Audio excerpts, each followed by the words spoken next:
एक बहुत ही खूबसूरत जंगल था जिसमें कई तरह के जानवर थे। कोई जानवर आकार में बड़े थे तो कोई जानवर बहुत छोटे थे। हर जानवर में कुछ न कुछ खास खूबी थी।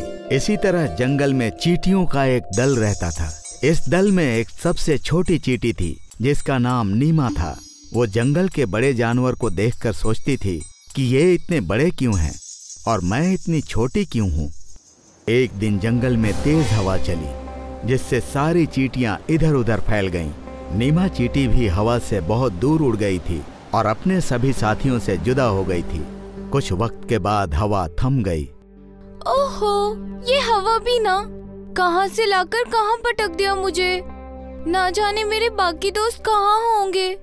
चलो उस तरफ जाती हूँ। हवा के थम जाने पर नीमा अपने दोस्तों की तलाश करने लगी। वो जोर जोर से आवाज लगाने लगी, दोस्तों कहाँ हो तुम? मैं यहाँ हूँ, यहाँ। बहुत तलाशने के बाद नीमा को आखिर अपने दोस्त मिल ही गए। ओहो, कितनी तेज हवा थी। इसने तो मुझे कहाँ से उड़ाकर कहाँ भेज दिया। हाँ सचमुच बहुत तेज तूफान था, सबको इधर उधर कर दिया। हम लोग बहुत छोटे हैं ना, इसलिए हवा हमें यहाँ से वहाँ उड़ा देती है। इसमें हम क्या कर सकते हैं, खुदा ने हमें ऐसा ही बनाया है। चलो घर की तरफ चलते हैं। सभी चींटियां एक साथ मिलकर अपने घर की तरफ जाने लगी। चलते चलते उन्हें रास्ते में कुछ हाथी दिखाई दिए। सभी ठहर जाओ, इन हाथियों को जाने दो, नहीं तो हम इनके पैरों के नीचे कुचल जाएंगे। हाँ हाँ, जब तक हाथी चले नहीं जाते हमें यहीं रुक जाना चाहिए। सभी चींटियां रुक जाती हैं।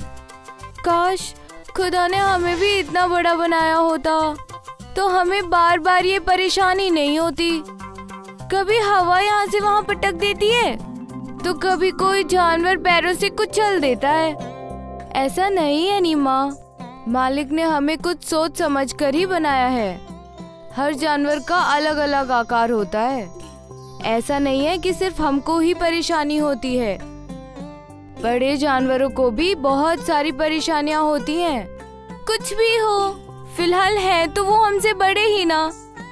बड़ा होने से क्या होता है, तुमने तो सुना ही होगा, बड़ा हुआ तो क्या हुआ।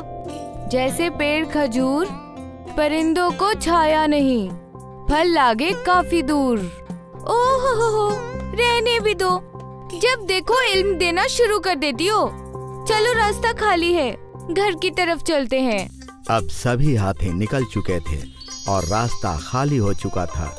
चींटियां अपने घर की तरफ चली गईं। घर आते ही चींटियों ने खाना खाया और आराम से सो गई। अगले दिन जब चींटियां खाने की तलाश में बाहर निकली तो बारिश शुरू हो गई। कुछ चींटियों ने खाना इकट्ठा कर लिया था और कुछ अभी भी खाने की तलाश में थी। नीमा को भी अनाज का दाना मिल गया था जिसे वो घसीटते हुए अपने घर की तरफ ले जा रही थी। तभी बारिश की कुछ बूंदें उस पर गिर गईं। इस बारिश को भी अभी शुरू होनी थी, मुझे घर तक तो पहुंचने देती। धीरे धीरे बारिश और तेज होती गई जिससे नीमा के मुंह से अनाज का दाना छूट गया और वो पानी में बहने लगी। नीमा उस दाने के पीछे भागने लगी मगर बारिश की वजह से उसे पकड़ नहीं पाई। अब वो दाना पानी में तेजी से बह रहा था। नीमा उसके पीछे दौड़ रही थी मगर बारिश की वजह से वो एक गड्ढे में फंस गई। अनाज का दाना बारिश में बह जाने की वजह से नीमा को बहुत तकलीफ हुई। उसकी आंखों से अश्क गिरने लगे। हे मालिक, मेरे साथ ही ऐसा क्यों होता है? मैंने किसी का क्या बिगाड़ा है? आपने मुझे इतना छोटा क्यों बनाया? मैं भी बड़ी होना चाहती हूँ। हे मालिक, प्लीज मुझे बड़ा बना दो। भगवान ने नीमा की पुकार सुन ली और उसे आकार में बड़ा बना दिया। अब नीमा 50 किलो की हो गई और वो एक हाथी के बच्चे की तरह दिखने लगी। नीमा को ये देखकर बहुत खुशी हुई। अरे वाह, अब तो मैं एक हाथी के बराबर हो गई हूँ। अब ये बारिश का पानी मुझे यहाँ से वहाँ नहीं बहा सकता। अब बारिश रुक गई थी और तेज हवाएं चल रही थी। उन तेज हवाओं का भी नीमा के ऊपर कोई असर नहीं हुआ। वो जहाँ थी वहाँ से जरा भी नहीं हिली। अब ये हवा भी मेरा कुछ नहीं बिगाड़ सकती। अब मैं बिना खौफ के कहीं भी जा सकती हूँ। मुझे किसी हाथी का भी डर नहीं। अब तो वो मुझे अपने पैरों से कुचल भी नहीं सकते। नीमा बेखौफ होकर अपने घर की तरफ चली। जब नीमा घर के पास पहुंची तो उसे अपना घर खोजने में बहुत परेशानी हुई, क्योंकि उसका घर बहुत छोटा था और वो उसे देख नहीं पा रही थी। कुछ देर के बाद कुछ चींटियां एक छोटे से छेद से बाहर आईं, क्योंकि नीमा के पैर से उनका घर टूट चुका था। उन्हें देखते ही नीमा ने उन्हें पहचान लिया था। ये सब नीमा के दोस्त लोग थे। ये देखो आखिर मैं बड़ी हो ही गई। मालिक ने मेरी सुन ली। अब मुझे किसी बड़े जानवर का खौफ नहीं है और ना ही हवा मुझे उड़ाकर यहाँ से वहाँ ले जा सकती है। और अब मैं पानी में भी बह नहीं सकती हूँ। अब तो मैं बिल्कुल बेखौफ हूँ। नीमा, ये तुमने क्या किया? तुमने अपने पैरों से हमारे घर को कुचल दिया है। मैंने ये जानबूझकर नहीं किया। मैं तो अपना घर ढूंढ रही थी। चलो हम दूसरा घर बनाते हैं। चींटियों के लिए ये सब इतना आसान नहीं है। नीमा, तुम्हें तो पता ही है घर बनाने में कितना वक्त लगता है। और वैसे भी अब तुम बहुत बड़ी हो। तुम हमारे साथ हमारे घर में नहीं रह सकती। अब तुम्हें अपने लिए कोई दूसरा घर देखना पड़ेगा। ठीक है, कोई बात नहीं, मैं कहीं और जाकर रह लूंगी।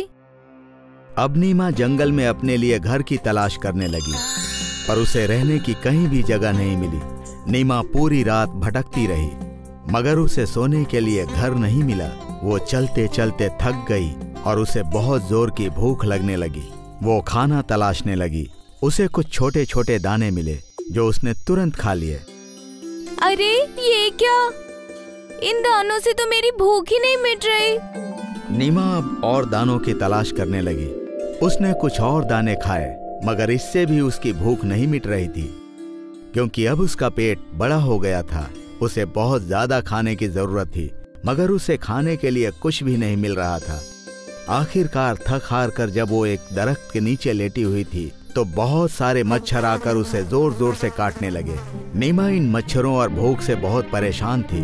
अब उसकी समझ में आया था कि मैं पहले ही ठीक थी, मुझे इस बड़े शरीर की जरूरत नहीं है। उसने भगवान से कहा, हे मालिक, मुझे माफ कर दो। मुझे इतना बड़ा जिस्म नहीं चाहिए। मुझे पहला जैसे बना दो। मैं अपने दोस्तों के पास लौटकर वापस जाना चाहती हूँ। भगवान ने नीमा की प्रार्थना सुन ली और नीमा पहले की शक्ल में आ गई। अब नीमा अपने दोस्तों के पास गई। मुझे माफ कर दो दोस्तों। मुझे समझ आ गया है कि बड़ा जिस्म होने से कुछ नहीं होता। मालिक ने हमें कुछ सोच समझ कर ही ऐसा बनाया है।